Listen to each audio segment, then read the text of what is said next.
Previously we talked about Claude API tool use. Now let us explore the differences between server and client tools. When we call a server tool and a client tool in the same breath, and most handwritten tool use loops break. The API returns before the server tools even runs, and there's no flag telling you that's what happened. You have to know to look for it. In the last video, we covered the loop you run yourself. This is the other one. Built-in tools Anthropic executes on its own infrastructure, inside a single request, with results arriving already filled in.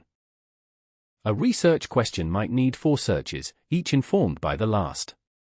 On the client loop, that's 4 full round trips and 4 chances for a bug.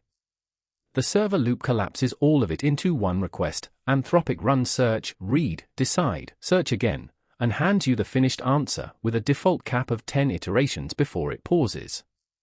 The cost is control. You can't inspect or veto an individual search before it happens. And here's the case that breaks naive implementations: mix a server tool and a client tool in the same turn, and the API returns before the server tool even runs. There's no flag marking that state. You detect it by checking each server_tool_use blocks ID against the result blocks you have. 2 rules govern resuming a mixed turn, and breaking either one will fail.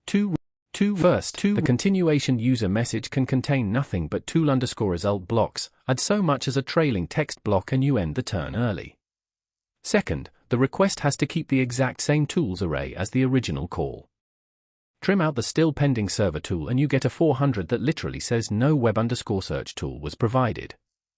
And since there's no flag for any of this, you detect a pending server tool by matching its ID against the result blocks you already have, pending minus resolved, and anything left over is still waiting on the server.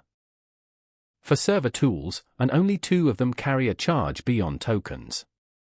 Web search bills at $10 per 1,000 searches, no matter how many results come back, and failed searches aren't billed. Code execution bills by the container hour after 1,550 free hours a month, but it's free entirely when it runs alongside web search or web fetch. Web fetch and tool search carry no direct charge, though fetched content still becomes input tokens, so cap it with max_content_tokens on anything large. One thing worth noting: code execution bills, even if it's never actually called, the moment files are attached to the request, they get preloaded onto the container regardless of whether the model uses them. For more things people get wrong. 1. You never construct a tool_result for a server tool. The result arrives already populated. Building one yourself is simply the wrong instinct here. 2. Pause_turn is not tool_use. A turn waiting on your own tool is always tool_use. Pause_turn means the server's own loop needs another round, and you resend the assistant content unchanged, not a tool_result block. 3. The tool runner is beta across every SDK, and Go, Java, C#, and PHP have no client-side compaction at all. Only Python and TypeScript expose the tool response interception hook for approval gates. Everywhere else, you need the manual loop if you want to intercept a call before it executes. So, server tools trade control for fewer round trips, the tool runner trades control for less code, and the one case that catches people is a turn that calls both kinds of tool at once. Know the ID matching trick and you're covered. Next up is guaranteeing the shape of what comes back, structured outputs and strict tool use.